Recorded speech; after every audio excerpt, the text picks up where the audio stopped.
अस्सलामु अलैकुम वरहमतुल्लाहि वबरकातुहु। अल्हम्दुलिल्लाह वकफ़ा वस्सलामुन अला इबादिहिल्लज़ीना इस्तफ़ा अम्मा बाद फ़क़द क़ाल अल्लाहु तबारक व तआला फ़िल क़ुरआनिल मजीद वल फ़ुरक़ानिल हमीद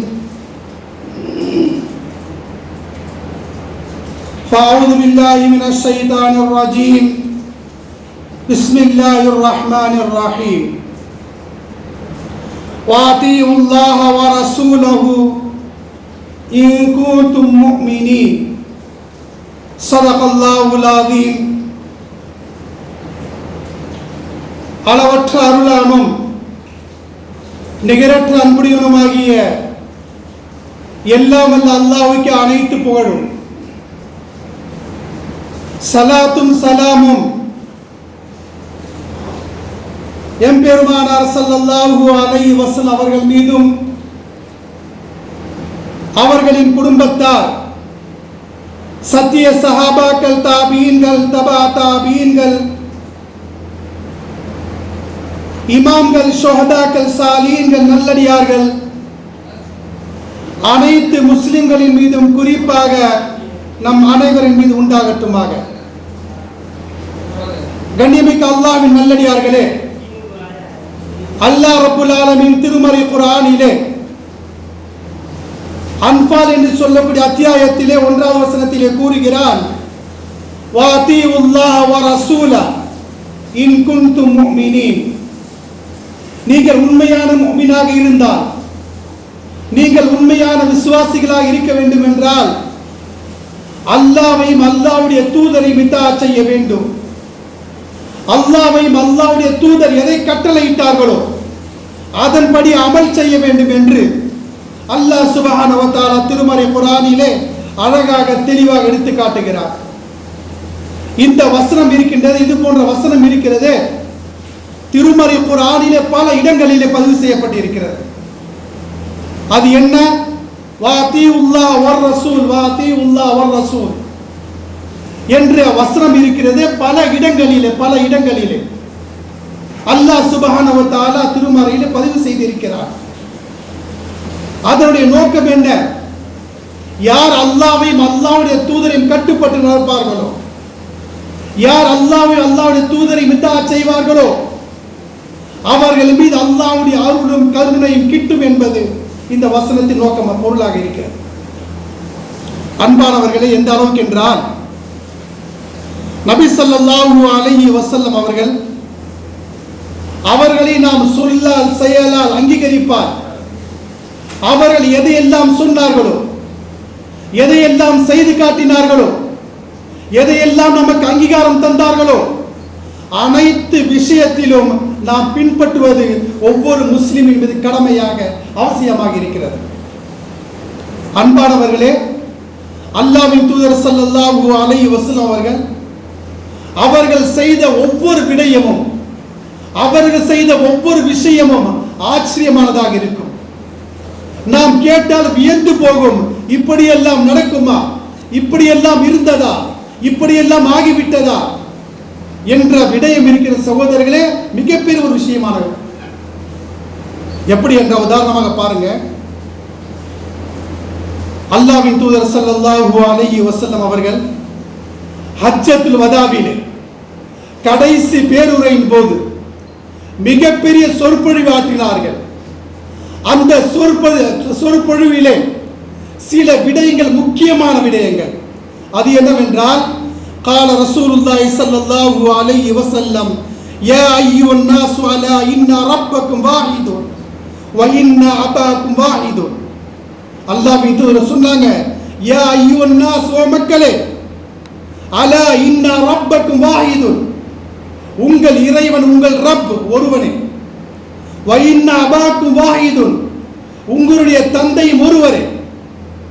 அலா, அறிந்து கொள்ளுங்கள், லா ஃபضل லி அரபியின் அலா ஆஜமி வலா லி ஆஜமியின் அலா அரபி. சொன்னார்கள், அரபிகள் அஜமிகளை விட, அஜமிகள் அரபிகளை விட சிறந்தவர்கள் அல்ல என்று சொல்லி மேலும் சொன்னார்கள், வலா லி அஹ்மர வலா அலா அஸ்வத் வலா அஸ்வத அலா அஹ்மர்.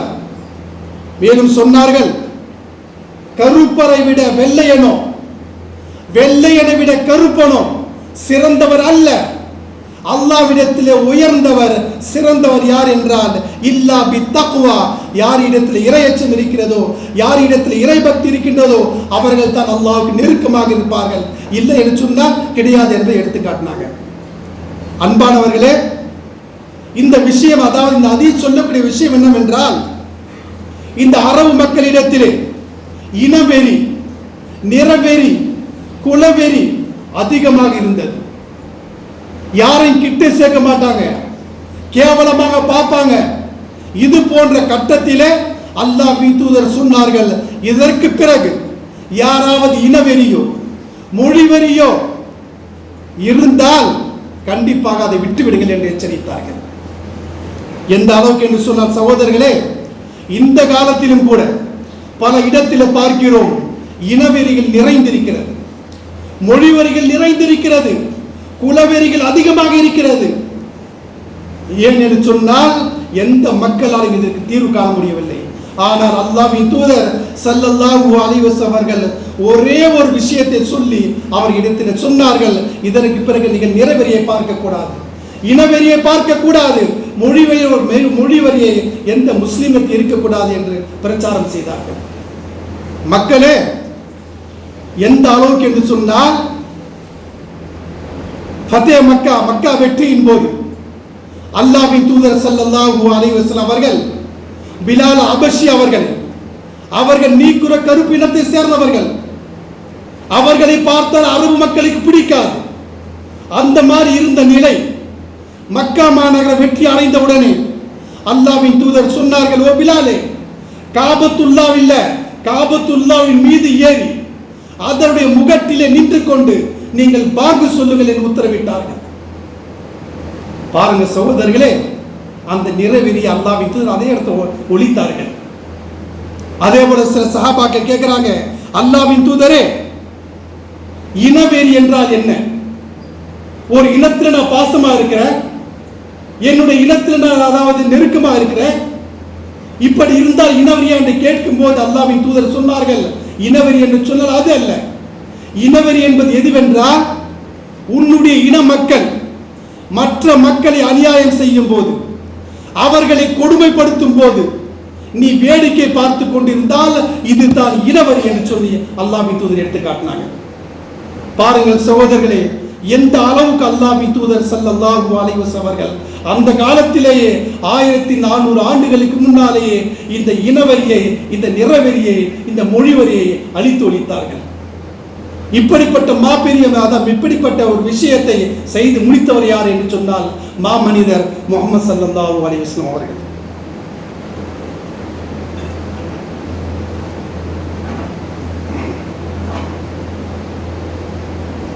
கண்ணியமிக்க அல்லாஹ்வின் நல்லடியார்களே, மேலும் பாருங்க, அரபு நாடுகளில் அரபு மக்கள் நபி ஸல்லல்லாஹு அலைஹி வஸல்லம் அவர்கள் வருகை தருவதற்கு முன்னால் அவருடைய காலத்திலே அரபு மக்கள் மிகப்பெரிய ஒரு சாராய பிரியராக, மது பிரியராக இருந்தார்கள். எந்த அளவுக்கு குடிப்பார்கள் என்றால், அவர்கள் குடிக்காமல் இருப்பது, சாராயம் அருந்தாமல் இருப்பது தன்னுடைய ஆண்மைக்கு இழக்கு என்று சொன்னார்கள். மக்கள் அவர்கள் எந்த அளவு தேர்ந்தெடுப்பாங்கன்னா, பெண் கொடுத்தாலும் சரி, பெண் எடுத்தாலும் சரி, அவன் இடத்துல முதல் இன்று என்ன தெரியுமா, நீ சாராயம் குடிப்பியா, நீ மது குடிப்பியா, மது அருந்துவான் என்று சொன்னால் பெண் தருவார்கள், இல்லை என்றால் பெண் தர மாட்டாங்க. இந்த காலத்து இன்டர்வியூ எடுக்கிறாங்கல்ல, மாப்பிள்ளை என்ன சம்பாதிக்கிறான், எவ்வளவு காசு வருது, குடும்பத்தை ரன் பண்ணுவாரா என்று இந்த காலத்தில் எப்படி நாம் கேட்கிறோமோ அது போன்று அந்த காலத்தில் மக்கள் கேட்டார்கள். அவன் குடிக்காரனாக இருந்தால் பெண்ணை தருவார்கள், இல்லை என்றால் தரமாட்டார்கள். எந்த அளவுக்கு மது பிரியராக இருந்தார்கள் என்பதை சிந்தித்து பாருங்கள். அப்படிப்பட்ட சமுதாயத்தில் தான் அல்லாஹ் சுப்ஹானஹு வ தஆலா சூரா பக்ரான்னு சொல்லக்கூடிய அத்தியாயத்திலே 219 வசனத்திலே கூறுகிறான், يسألونك عن الخمر والميسر قل فيهما إثم كبير ومنافع للناس. அதாவது மது மற்றும் சூதாட்டத்தை பற்றி நபிகள் நாயகம் ஸல்லல்லாஹு அலைஹி வஸல்லம் அவர்களிடம் கேட்கிறார்கள், அல்லாஹ்வின் தூதரே இது கூடுமா கூடாதா? அப்ப அல்லாஹ்வின் தூதர் சொல்றாங்க, குல், ஓ நபியை கூறுங்கள். அல்லாஹ் சொல்றான், குல் ஃபீஹிமா இஸ்முன் கபீர், மதுபானமாக இருக்கட்டும் சூதாட்டமாக இருக்கட்டும் அது பெரும்பாவம். வ மனாஃபிஉ லின்னாஸ், மக்களுக்கு சில பிரயோஜனம் இருந்தாலும் அதில் தீமைகள் தான் அதிகம் என்று சொல்லி அல்லாஹ் இந்த வசனத்தை அறிவுரையோடு முடித்து விடுகிறார். இந்த சட்டத்தில் எந்த தடுப்பும் கிடையாது. அறிவுரை சொல்கிறான், முடித்து விடுகிறான். சில மாதங்களுக்கு பிறகு மேலும் ஒரு வசனத்தை அருளுகிறான். அல்லாஹ் குர்ஆன்ல சொல்றான், யா அய்யுஹல்லதீன ஆமனூ லா தக்ரபுஸ் ஸலாத வ அன்தும் சுகாரா. என்ன சொன்னான் தெரியுமா? யா அய்யுஹன் நாஸ், ஓ மக்களே என்று சொல்லவில்லை. யா அய்யுஹல்லதீன ஆமனூ, ஓ முஸ்லிம்களே. சொல்றது யாருக்கு? அல்லாஹ் சொல்றான், ஓ முஸ்லிம்களே, லா தக்ரபுஸ் ஸலாத வ அன்தும் சுகாரா, நீங்கள் போதையில் இருந்தால், சாராயம் குடித்திருந்தால் தொழுகைக்கு போகாதீங்க. ஏன் தெரியுமா? சாராயம் குடிச்சிட்டு தொழுவாங்க, அவங்க என்ன ஓதுறாங்க அவங்களுக்கு தெரியாது. அல்லாஹ் அறிவுரை சொல்றான், நீங்கள் சாராயம் குடித்த நிலையிலே நீங்கள் தொழக்கூடாது, பள்ளிவாசலுக்கு செல்லக்கூடாது என்று அறிவுரையோடு சொல்லி முடித்து விடுகிறார். இது இரண்டாவது கட்டமாக அருளப்பட்ட வசனம். மூன்றாவதாக அல்லாஹ் சொல்கிறார், மூன்றாவதாக அருளப்படுகிறது அல் மாயிதா என்று சொல்லக்கூடிய அத்தியாயத்திலே 90வது வசனம். அல்லாஹ் சொல்றான், யா அய்யுஹல்லதீன ஆமனூ இன்னமல் ஹம்ரு வல் மைசிர் வல் அன்சாப் வல் அஸ்லாம் ரிஜ்சும் மின் அமலி ஷைத்தான் ஃபஜ்தனிபூஹு லஅல்லகும் துஃப்லிஹூன். அல்லாஹ் என்ன சொல்றான்? யா அய்யுஹல்லதீன ஆமனூ, ஓ முஸ்லிம்களே, மதுபானம், சூதாட்டம், சிலை வணக்கம், அம்புகளை எரிந்து குறி கேட்பது மின் அமலி ஷைத்தான், ஷைத்தானுடைய தீய செயலாக இருக்கிறது. ஃபஜ்தனிபூஹு, எனவே அதிலிருந்து தவிர்த்து கொள்ளுங்கள், அதை விட்டு விடுங்கள். லஅல்லகும் துஃப்லிஹூன், நீங்கள் வெற்றி அடைவீர்கள். இந்த வசனம் கடைசியாக இந்த வசனம் அருளப்படுகிறது. அல்லாஹ்வின் தூதர் சொல்றாங்க, இந்த மதுபானம் இருக்கிறதே உம்முல் ஹபாயிஸ், தீமைகளின் தாயகம். எல்லாம் தீமைக்கும் ஆணிவர் எதுவென்றால் அது மதுபானம், சாராயம் குடிப்பது தான். குல்லு முஸ்கிரின் ஹராமுன், எதையெல்லாம் போதை தருகிறதோ அனைத்தையும் தடுக்கப்பட்டு விட்டது என்று அல்லாஹ்வின் தூதர் ஸல்லல்லாஹு அலைஹி வஸல்லம் அவர்கள் இந்த வசனத்தை மக்கள் மத்தியில் போதிக்கும் போது, மக்கள் மத்தியில் சொல்லும் போது எந்த அளவுக்கு என்று சொன்னால், சகோதரர்களை பாருங்க, இந்த அறிவிப்பை, இந்த மதுபானம் இன்றிலிருந்து தடை செய்யப்பட்டது, யாரும் அருந்தக்கூடாது என்ற விஷயத்தை மக்களுக்கு சொன்ன போது அந்த மக்கள் சகோதரர்களே அனைவரும் அந்த மதுபானத்தை விட்டு விட்டார்கள். எந்த அளவுக்கு என்று சொன்னால், மது பீப்பாய் ட்ரம்மாக சட்டி சட்டியாக சமைத்து வைத்திருந்தார்களே அதையெல்லாம் அதை தெருவில் கொட்டினார்கள். எந்த அளவுக்கு என்றால், வரலாற்று ஆசிரியர் எழுதுகிறார்கள், மதீனாவின் தெருக்களிலே அந்த மதுபானம் ஆறுகள் போல் ஓடியது. எப்படிப்பட்ட ஒரு விஷயம் பாருங்க சகோதரர்களே. இந்த வசனம் அருளப்பட்ட போது, ஓ மக்களே, இன்றிலிருந்து சாராயம் மதுபானம் யாரும் குடிக்க கூடாது என்று சொல்லும் போது, யாரெல்லாம் குடித்துக் கொண்டிருந்தார்களோ, யாரெல்லாம் வாயில் வைத்திருந்தார்களோ அதை அப்படி துப்பினார்கள். சகோதரர்களே, ஒரே ஒரு சட்டம் தான், இன்றிருந்து யாரும் மதுபானம் அருந்தக்கூடாது என்று. அந்த மக்கள், அரபு சாம்ராஜ்யம், ஒருத்தர் அல்ல, இரண்டல்ல, ஒரு வீடு அல்ல, ஒரு குடும்பம் அல்ல, ஒரு தெருவல்ல, அரபு சாம்ராஜ்யம் இருக்கக்கூடிய அனைத்து மக்களும் மதுபானத்தை விட்டு விட்டார்கள். இதுதான் நபி ஸல்லல்லாஹு அலைஹி வஸல்லம் செய்த புரட்சி. இந்த காலத்தில் செய்ய முடியுமா? இந்த காலத்தில் சிந்திக்க முடியுமா? யோசிச்சு பாருங்க சகோதரர்களே, எப்படிப்பட்ட ஒரு விஷயம். அதே போல் தான் அன்பானவர்களே, அல்லாஹ் குர்ஆன்ல மேலும் சொல்றான் பாருங்க, விபச்சாரத்தை பற்றி சொல்கிறார். விபச்சாரம் என்ன? வலா தக்ரபு ஸினா இன்னஹு கான ஃபாயிஷா வஸாஅ சபீலா. ஓ மக்களே, விபச்சாரத்தை நெருங்காதீர்கள், அது வெட்கக்கேடான தீய செயலாக இருக்கிறது என்று இந்த வசனம் அருளப்பட்டது. அன்பானவர்களே, இதனுடைய பொருள் என்ன என்றால், யார் இஸ்லாமிய ஆட்சி இருந்தால் திருமணம் ஆகாதவர் விபச்சாரம் செய்தால் அவருக்கு 100 கசையை அடிக்கப்படும். 1 ஆண்டு 1 வருஷம் நாடு கடத்தப்பட வேண்டும். அதே திருமணமானவர் நிக்கா ஆயிடுச்சு, அவர் விபச்சாரம் செய்தால் ரஜ்ம் என்ற தண்டனை. ரஜ்ம் என்றால் கல் எறிந்து கல்லால் அடித்து அவர் கொல்லப்படுவார். ஆணாக இருந்தாலும் சரி, பெண்ணாக இருந்தாலும் சரி. எப்படிப்பட்ட தண்டனை பாருங்க சகோதரர்களே. இந்த சட்டத்தை அல்லாஹ்வின் தூதர் ஸல்லல்லாஹு அலைஹி வஸல்லம் அவர்கள் மக்களுக்கு எடுத்து காட்டுறாங்க.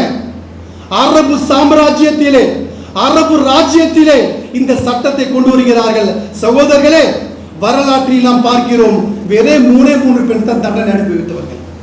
மாயிஸ் என்று சொல்லக்கூடிய ஒரு சஹாபி, காமதியா என்று சொல்லக்கூடிய ஒரு பெண், ஜொஹைனா இனத்து ஒரு பெண்.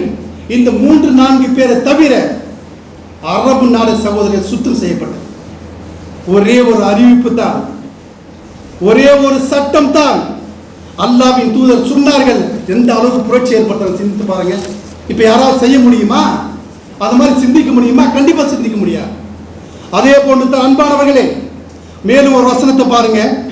ஒரு மனிதன் திருடி விட்டால், திருட்டு இருக்குல்ல, அல்லாஹ் குர்ஆன்ல சொல்றான், வஸ்ஸாரிகு வஸ்ஸாரிகத்து ஃபக்தஉ ஐதியஹுமா ஜஸாஅம் பிமா கஸப நகாலம் மினல்லாஹ்.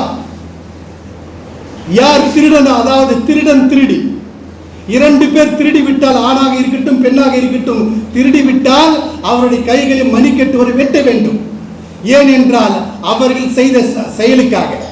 இது அல்லாஹ்வுடைய தண்டனை என்று அல்லாஹ் குர்ஆனில் தெளிவுபடுத்துகிறான். அன்பானவர்களே, இந்த சட்டத்தை, இந்த மசாயிலை மக்கள் மத்தியில் வெளிப்படுத்தினால் உலகத்தில் ஒரு திருட்டு நடக்குமா? இதோட விஷயத்தை பாருங்க, இதோட பொருள் நாம் அறிந்தோம் என உதாரணமாக பாருங்க சகோதரர்களே. அதாவது திருட்டுடைய விஷயத்தில் இந்த மாதிரி ஷரியத் இந்த சட்டத்தை கொண்டு வருதில்லை, அதோட நன்மையை பாருங்க. நன்மை எதுவென்றால், ஒரு மனுஷன் திருடிட்டான், அவனுடைய கையை வெட்டப்பட்டால் திரும்ப திருடுவானா? திருட மாட்டான்.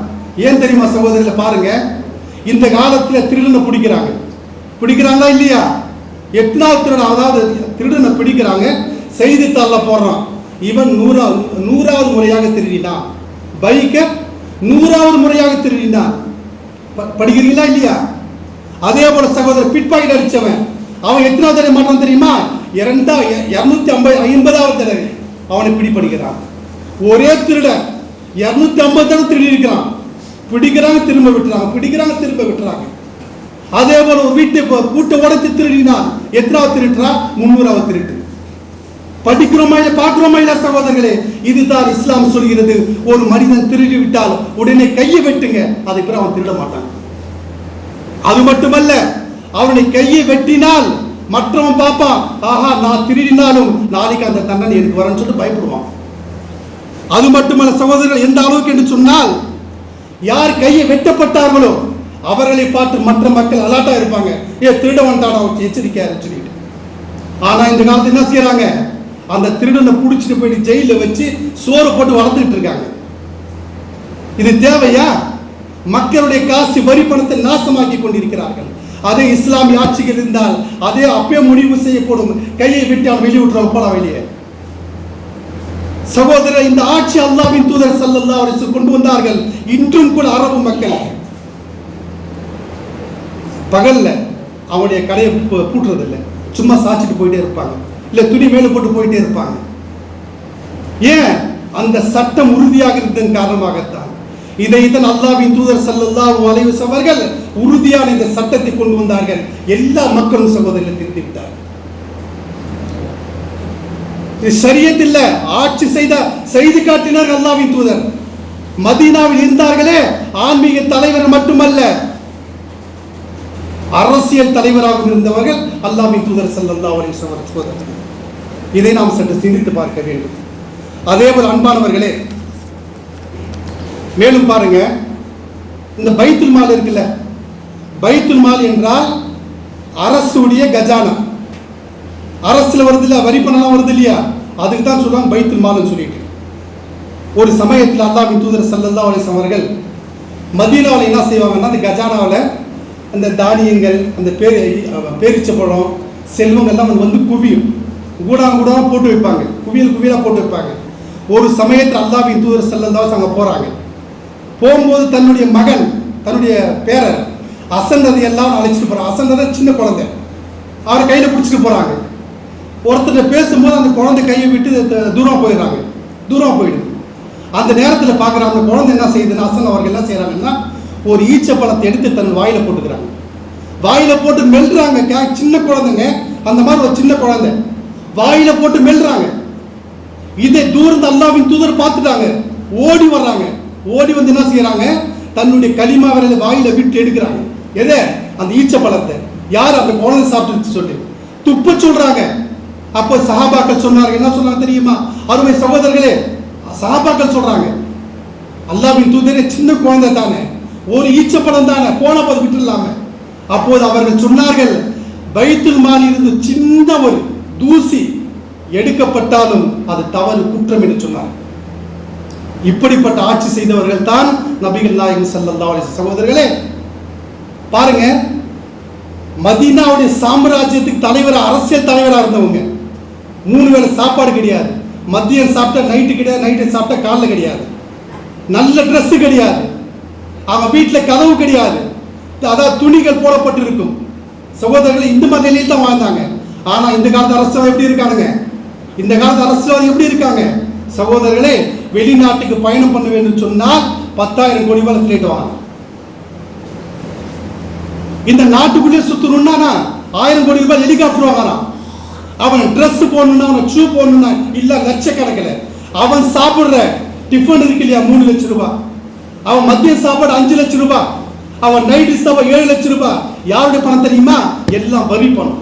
நம்முடைய பணத்தை நாசமாக்கி கொண்டிருக்கிற சகோதரர்களே, அதனால தான் உலகத்தில் ஆட்சி சரியில்லை.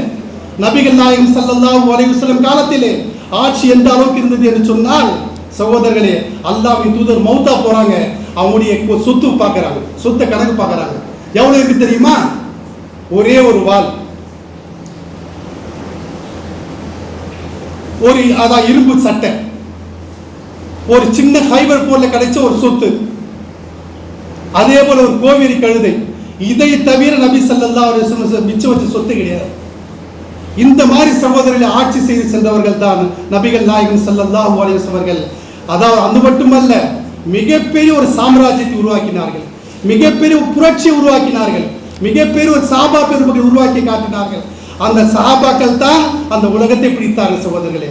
எனவே அன்பானவர்களே, அல்லாஹ்வுடைய தூதரையும் நாம் இத்தாஅத் செய்தால் நிச்சயமாக நாம் உலகத்தில் வெற்றி பெறலாம், மறுமையில் வெற்றி பெறலாம். அப்படிப்பட்ட பாக்கியத்தை அல்லாஹ் சுப்ஹானஹு வ தஆலா உமக்கும் எனக்கும் அனைத்து முஸ்லிம்களுக்கும் தௌஃபீக் தந்துள்வானாக வேண்டி என் உரையை நிறைவு செய்கிறேன். வாஹிரு தஅவானா அல்ஹம்துலில்லாஹி ரப்பில் ஆலமீன். சுன்னத்துல்